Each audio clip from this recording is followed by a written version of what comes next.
అందరికీ నమస్కారం. నేను మీ సురేష్ బుడిపిటి, టీమ్ లోకేష్ యువసేన. ఈరోజు వీడియోలోకి వెళ్ళిపోయే ముందు మరి గతంలో జగన్మోహన్ రెడ్డి తీసుకొచ్చిన ఏదైతే మెడికల్ కాలేజీలు ఉన్నాయో దాని మీద గత 2 నెలల నుంచి ఒక పెద్ద చర్చ జరుగుతుంది. ఆ చర్చని చాలామంది విశ్లేషకులు లేకపోతే డాక్టర్లు లేకపోతే ఇంకొకళ్ళు చాలా విధాల ప్రజలకు చెప్పే ప్రయత్నం చేశారు. చంద్రబాబు నాయుడు గారు ఎన్డీఏ కూటమి తరపు నుంచి, కొంతమంది వైసీపీ తరపు నుంచి, అలాగే జగన్మోహన్ రెడ్డి తరపు నుంచి ఏం చేశారంటే అది తప్పు, దాన్ని 100% కూడా అలా ప్రైవేటీకరణ చేయడం వల్ల నష్టం జరుగుతుందని చెప్పేసి వైసీపీ తరపు నుంచి చెప్పడం జరుగుతుంది. అయితే ఇప్పుడు వీళ్ళందరూ చెప్పిన తర్వాత, అన్నీ జరిగిపోయిన తర్వాత, ఇది ప్రైవేటీకరణ చేసిన తర్వాత పీపీపీ మోడల్లో ప్రైవేటు, పబ్లిక్, ప్రభుత్వం ఇవన్నీ కలిసి ఈ మెడికల్ కాలేజీ నిర్వహిస్తుంది. అది ఏంటి, ఎలాగో అని చెప్పి మనం ఎన్నో వీడియోలో విన్నాం. అయితే ఆ వీడియోలకు భిన్నంగా మళ్ళీ ఈరోజు కొత్తగా మా జాడా శ్రావణ్ గారు ఏదో చెప్తున్నాడు. అది విన్న తర్వాత మనం అసలు ఆ కాలేజీలు ఎలా నిర్వహిస్తారు, లేకపోతే ఈయన చెప్పింది కరెక్టా రైటా, ఈ రెండింటి మీద మనం ఒక్కసారి ఆన్సర్ చేసే ప్రయత్నం చేద్దాం. ఆ మెడికల్ కాలేజ్ ఇచ్చేసారు. ఆయన బాధ్యత ఏంటి?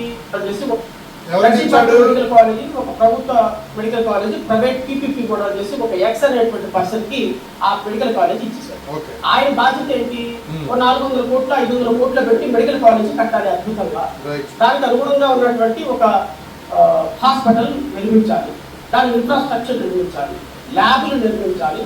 ఇట్లా హాస్పిటల్ కి మెడికల్ కాలేజ్ కి సంబంధించినటువంటి పూర్తి హంగులతోటి అతను నిర్మించాల్సినటువంటి ప్రభుత్వం పెట్టుబడి పెట్టదు.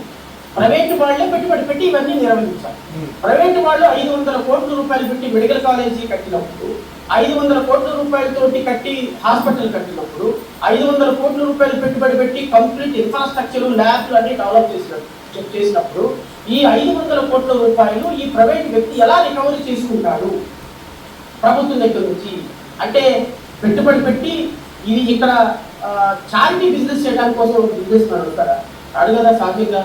వీళ్ళ ఉద్దేశం ఏంటంటే ప్రతి మెడికల్ కాలేజీ సీటు అడ్మిషన్స్ ప్రక్రియలో 5 కోట్లకో 10 కోట్లకు అమ్ముకొని సొమ్ము చేసుకోమని మేనేజ్మెంట్ వాళ్ళకి అథెంటికేటెడ్గా లీజు రాసిచ్చేసారు 66 సంవత్సరాలు. అంటే 33 సంవత్సరాలు కెన్ ఎక్స్టెండబుల్ అండర్ 30. ఇప్పుడు రాష్ట్ర ప్రజలందరూ గమనించాల్సిన విషయం ఏంటంటే ఈ రాష్ట్రంలో అభివృద్ధి జరుగుతుంది. చంద్రబాబు నాయుడు గారు, లోకేష్ గారు, పవన్ కళ్యాణ్ గారు, నరేంద్ర మోడీ గారి ఆధ్వర్యంలో ఈ రాష్ట్రాన్ని 100% కూడా చాలా చక్కగా అభివృద్ధి చేయడానికి ముందుకెళ్తున్నారు. ఆ అభివృద్ధిని ఎలాగైనా ఆపాలి అని చెప్పేసి ఈ జాడా శ్రావణ్ కుమార్ని జగన్మోహన్ రెడ్డి చాలా చక్కగా వాడుకోవడం జరుగుతుంది. అది ఏంటంటే ఈరోజు రాష్ట్రంలో అనేక పెట్టుబడులు, పరిశ్రమలు ఒక పక్క వస్తున్నాయి. అలాగే ఈ ఏదైతే మనకి మెడికల్ కాలేజీకి సంబంధించి గత 5 సంవత్సరాల క్రితం జగన్మోహన్ రెడ్డి కేంద్ర ప్రభుత్వం మెడికల్ కాలేజీలు జగన్మోహన్ రెడ్డికి ఇవ్వడం జరిగింది. కానీ ఎక్కడైనా జగన్మోహన్ రెడ్డి ఒక్క మెడికల్ కాలేజ్ అయినా కట్టాడా? మీరు ఒకసారి ఆలోచన చేసుకోండి. కనీసం ఇనాగ్రేషన్ చేశాడా?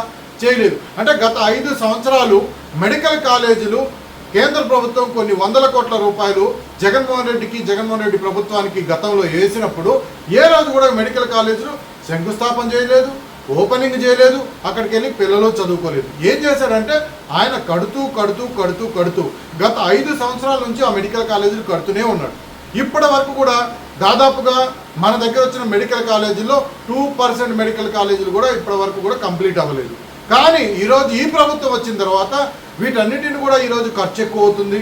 వీటన్నిటిని కూడా ఈరోజు ఉన్న ప్రభుత్వం, మీరు ఒకసారి ఇక్కడికి వెళ్ళండి, ఎక్కడికి, ఏదైనా ప్రైవేటు ప్రభుత్వానికి సంబంధించిన హాస్పిటల్కి వెళ్ళండి. ట్రీట్మెంట్ ఎలాగుంటుందండి?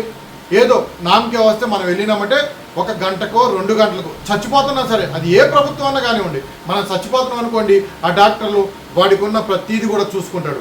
ఈ పేషెంట్కి మనం ఏం చేయాలి, ఈ పేషెంట్ని ఎలా చూడాలి, ఈ పేషెంట్ యాక్సిడెంట్ అయిందా, వాడి కేసులో ఎఫ్ఐఆర్ ఉందా లేదా, లేకపోతే ఇంకొకట లేకపోతే బెడ్లు ఉన్నాయా లేదా, ఇవన్నీ చూసుకొని వాడు చచ్చిపోతున్నా సరే వెంటనే తీసుకునే వెసులుబాటు ఏ ప్రభుత్వ హాస్పిటల్లో ఉండదు.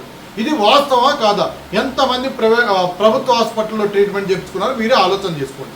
ఈరోజు మనం టక్కుమని ఏదైనా జరిగింది, హార్ట్ అటాకే వచ్చింది, టక్కుమని మనం ప్రభుత్వ హాస్పిటల్కి వెళ్ళాం, వెంటనే అడ్మిట్ చేసుకోడు.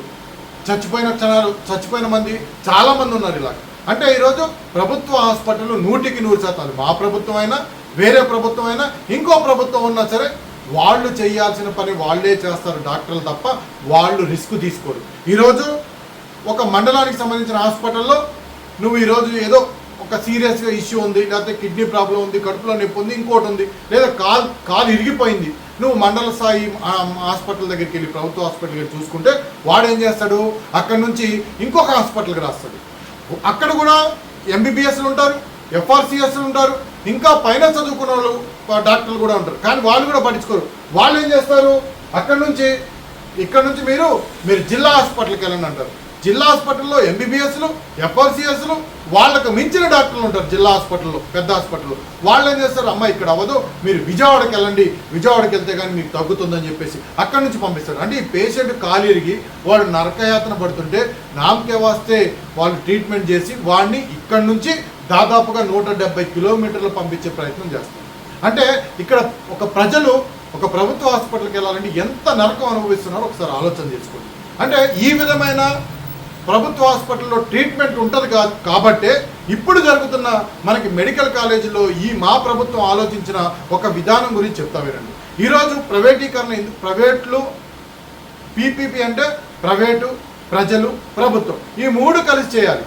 3 కలిసి చేసినప్పుడు ఏమవుతుందంటే ప్రైవేటు వ్యక్తులు, ఇప్పుడు మనం యశోదాకి వెళ్ళాం, అపోలోకి వెళ్ళాం, లేకపోతే కిమ్స్కి వెళ్ళాం, లేకపోతే నీమ్స్కి వెళ్ళాం, లేకపోతే ఇంకోటి అంటే ప్రైవేటు వ్యక్తుల చేతుల్లో ఉన్న హాస్పిటల్కి వెళ్తే ట్రీట్మెంట్ ఎలాగుంటుంది. 1 లక్ష రూపాయలు మనం ఇస్తే మనం చచ్చిపోతున్న సెకండ్లో బతికిస్తారు. అంటే వాళ్ళ దగ్గర ఉన్న ఎక్విప్మెంట్ ఏంటి, ప్రభుత్వాల దగ్గర ఉన్న ఎక్విప్మెంట్ ఏంటి, సేమ్ ఉంటాయి, 2 ఉంటాయి. డాక్టర్లు వాడు చదువుకుంది ఎంబీబీఎస్ఏ, వీళ్ళు చదువుకుంది ఎంబీబీఎస్ఏ, అక్కడ చదువుకున్న డాక్టర్లు కూడా ఎంబీబీఎస్ఏ. కానీ ఇక్కడ జరుగుతున్న విధి విధానం ఏంటి, ప్రభుత్వం, ప్రైవేటు, ఈ రెండింటి మనం గుర్తుపెట్టుకోవాలి. ఈరోజు ప్రభుత్వం ప్రైవేటీకరణ చేసినప్పుడు ప్రభుత్వం ఆధ్వర్యంలోనే ప్రైవేటు వ్యవస్థ నడుస్తుంది, ట్రీట్మెంట్ కూడా చాలా చక్కగా నడుస్తుంది. ఈరోజు ఎవరైనా మనం అక్కడ ఇబ్బంది అయి కానీ, లేకపోతే ఇంకోటి యాక్సిడెంట్ జరిగి కానీ, లేదా అత్యవసర పరిస్థితుల్లో మనం హాస్పిటల్కి వెళ్ళినప్పుడు ప్రైవేటీకరణ జరిగిన ఆ తీరుతెన్నులు ఏదైతే ఉన్నాయో వాటి ద్వారా వెంటనే ట్రీట్మెంట్ చేయడానికి అక్కడ వెసులుబాటు ఉంటుంది. అక్కడ మనకి ప్రతిదీ ఉంటుంది. అక్కడ ఆరోగ్యశ్రీ ఉంటుంది, ఆధార్ కార్డు ద్వారా కూడా మనం ట్రీట్మెంట్ చేసుకోవచ్చు, డబ్బులు కట్టకుండా ట్రీట్మెంట్ చేసుకోవచ్చు, ఫ్రీ వెసులుబాటు ప్రతి దాంట్లో ఉంటుంది. కానీ అక్కడ జస్ట్ ఏంటంటే ప్రైవేటు వ్యక్తుల చేతిలో, బాబు దీన్ని నువ్వు జాగ్రత్తగా మెయింటైన్ చేయి, దీన్ని జాగ్రత్తగా నువ్వు నడిపించు. కాబట్టి రానున్న రోజుల్లో ప్రభుత్వానికి మంచి పేరు తీసుకురావాలి. మీరు ఎవరైతే అక్కడ తీసుకున్న ప్రైవేటు వ్యక్తులు ఉన్నారో ప్రభుత్వానికి చెడ్డ పేరు తీసుకురాకుండా ఫ్రీగా ప్రజలకు సేవలు అందించే హాస్పిటల్ ఏదైతే ఉందో అది మెడికల్ కాలేజీ ఇప్పుడు పీపీపీ ద్వారా ఈ ప్రభుత్వం ఇస్తుంది. మరి ఇంత నీట్గా, ఇంత స్పష్టంగా చంద్రబాబు నాయుడు గారు చెప్పారు, చాలామంది డాక్టర్లు చెప్పారు, చాలామంది మేధావులు కూడా చెప్పారు ఈ విధానం మంచిదే. ఇప్పుడు మనమేదో ఈ మొత్తం మన ఆంధ్రప్రదేశ్లో ఉన్న హాస్పిటల్స్ మొత్తం ప్రైవేటీకరణ చేసినట్టు గగ్గోలు పెడుతున్నారు. ఈరోజు మీరు చూసుకుంటే అక్కడ ఉద్యోగాలు వస్తాయి, ఓకే, 4,000 మంది పిల్లలు చదువుకుంటారు. ఆ పిల్లలకు కూడా ఎస్సీలకి, బీసీలకి, ఎస్టీలకి, తర్వాత రిజర్వేషన్స్లో ఎవరెవరైతే ఉన్నారో వాళ్ళందరికీ కూడా ఫ్రీ సీట్లు కల్పించి అతి తక్కువకే ఈరోజు అంటే 15,000 దాదాపు ఎంతో చాలా తక్కువకే మెడికల్ సీట్లు ఇచ్చే కార్యక్రమాన్ని కూడా ఈరోజు ఈ ప్రభుత్వం మరి చర్యలు తీసుకొని ముందుకెళ్తాం తప్ప లక్షలు కోట్ల రూపాయలు పెట్టి మరి పేద విద్యార్థులు అక్కడ ఏ విధంగా సీట్లు పొందుతారంటే అక్కడ పేద విద్యార్థులకు పూర్తిగా ఉచితంగా సీట్లు పొందే విధంగా, అంటే ఎవడైతే బాగా చదివి మెరిట్ ద్వారా ముందుకెళ్తారో వాళ్ళందరూ కూడా ఫ్రీగా ఇచ్చే ప్రయత్నం చేస్తుంది. ఈ విధంగా ఇన్ని వెసులుబాట్లు ఉండి నీకు ప్రైవేటీకరణ ద్వారా ప్రభుత్వం ద్వారా ప్రైవేటీకరణ నడుస్తుంటే ఈరోజు చక్కగా ఈ హాస్పిటల్ నడిపించుకునే కార్యక్రమం చేయొచ్చు.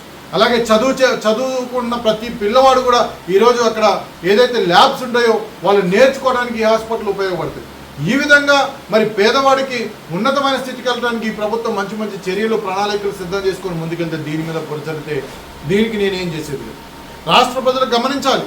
రాష్ట్ర ప్రజలందరూ కూడా ఈరోజు మరి ఆలోచన చేయాలి. ఈ ప్రభుత్వం ఏది నిర్ణయం తీసుకున్నా ఈరోజు మీరు 164 సీట్లు ఇచ్చారు. దేనికి ఇచ్చారు? ఒక నమ్మకం పెట్టి మాకు చంద్రబాబు నాయుడు గారు ముఖ్యమంత్రిగా ఉంటే రాష్ట్రం బాగుంటుంది, యువత బాగుంటుంది, మాకు పెట్టుబడులు వస్తాయి, పరిశ్రమలు వస్తాయి, రాష్ట్రం అభివృద్ధి పదంలో ముందుకు వెళ్తుంది. గతంలో జగన్మోహన్ రెడ్డి చీకటిగా ఈ రాష్ట్రాన్ని మార్చేశాడు. కాబట్టి ఈరోజు మేము జగన్మోహన్ రెడ్డిని ఓడించి చంద్రబాబు నాయుడు గారికి ఎన్డీఏ కూటమి ప్రభుత్వానికి పెద్దపీట వేస్తాం అంటేనే కదా ఈరోజు చంద్రబాబు నాయుడు గారు తీసుకున్న ప్రతి నిర్ణయంలో మరి మీరందరూ ఒక మరి ముందుని నడిపిస్తున్నారు. దానికి ఈరోజు ఈ వైసీపీ ప్రభుత్వం, ఈ వైసీపీ ముసుగులో ఉంటున్న ఈ జాడా శ్రావణ్ కావచ్చు, ఇంకొకరు కావచ్చు, సాక్షి టీవీలో కూర్చొని మాట్లాడేటోళ్ళు కావచ్చు, వాళ్ళందరికీ కూడా మనం చంపపెట్టుగా మరి సమాధానం ఇవ్వాల్సిన అవసరం ఎంతైనా ఉంది. కాబట్టి ఈ ప్రైవేటీకరణ లేకపోతే ఈ పీపీపీ ద్వారా వచ్చే మెడికల్ కాలేజీలు ఏదైతే ఉన్నాయో వాటన్నిటిని కూడా ఒక్క 1 ఇయర్లో మరి ప్రతిదీ కూడా కట్టి ఈరోజు వాటన్నింటిని కూడా మరి మన రాష్ట్ర ప్రజలకు అంకితం చేయడానికి ఎన్డీఏ కూటమి ప్రభుత్వం ముందుకెళ్తుంటే గత 5 సంవత్సరాలు గుడ్డి గుర్రాలు పళ్ళుదోమి ఇప్పుడు ఈరోజు ఈ పీపీపీ ద్వారా మరి మెడికల్ కాలేజీలన్నీ కూడా చంద్రబాబు నాయుడు గారు ప్రైవేటీకరణ చేశారని ఈరోజు ఈ ముష్టి ముండా కొడుకులు అందరూ వచ్చి ప్రెస్ ముందు మాట్లాడుతుంటే దెయ్యాలు వేదాలు వాళ్ళు ఇచ్చినట్టున్నాయని చెప్పేసి నేను రాష్ట్ర ప్రజలకు తెలియజేసుకుంటూ ఈ పీపీపీ విధానం అనేది మన కోసం, మన భవిష్యత్తు కోసం, మనం రానున్న రోజుల్లో మనకి మంచి ట్రీట్మెంట్ అందడానికి, మన పిల్లలు బాగా చదవడానికి ఉపయోగపడితే తప్ప ఎవరు కూడా ప్రైవేటీకరణ ద్వారా కోట్ల రూపాయలు ఖర్చు పెట్టో లేకపోతే అక్కడికి వెళ్ళి హాస్పిటల్లో మనం కోట్ల రూపాయలు ఖర్చు పెట్టి ట్రీట్మెంట్ చేయించుకునే విధి విధానాలు ఉండవు. 100% అటువంటి ప్రభుత్వం మంది కాదు. ఈరోజు సంక్షేమాన్ని కానీ, ఈరోజు అభివృద్ధిని కానీ మరి రెండింటిని కూడా 2 కళ్ళు చేసుకొని ఈరోజు నారా చంద్రబాబు నాయుడు గారు ముందుకెళ్తున్నారు. దాన్ని ఎలాగైనా ఆపాలి, ఎలాగైనా మళ్ళీ ఈ ప్రభుత్వాన్ని మీద బురద జల్లి మన రాష్ట్రాన్ని నాశనం చేయాలని చెప్పి ఇలాంటి సైకోగాళ్ళందరూ కూడా జగన్మోహన్ రెడ్డి పంపించాడు. వీళ్ళ మాటలు మనం నమ్మటానికి వీల్లేదు. కాబట్టి జాడా శ్రావణ్ గారు మీరు మారండి. మీరు మీ వెనకాల ఇంతమంది ఈరోజు ప్రెస్ పెట్టగానే ఇంతమంది వచ్చారు. ఎందుకు వచ్చారు? మీ మీద నమ్మకంతో. గతంలో కూడా జగన్మోహన్ రెడ్డి మీద మీరు పోరాటం చేసినప్పుడు మీ వెనకాల చాలా మంది వచ్చారు. కానీ ఆ పోరాటానికి విలువేది? ఈరోజు మీరు ఎమ్మెల్యే టికెట్ ఆశించారా, ఎమ్మెల్సీ ఆశించారా, ఇంకోటి ఆశించారా మాకు తెలియదు. మా ప్రభుత్వంలో చంద్రబాబు నాయుడు గారితో మీకు ఏం సంబంధాలు ఉన్నాయి?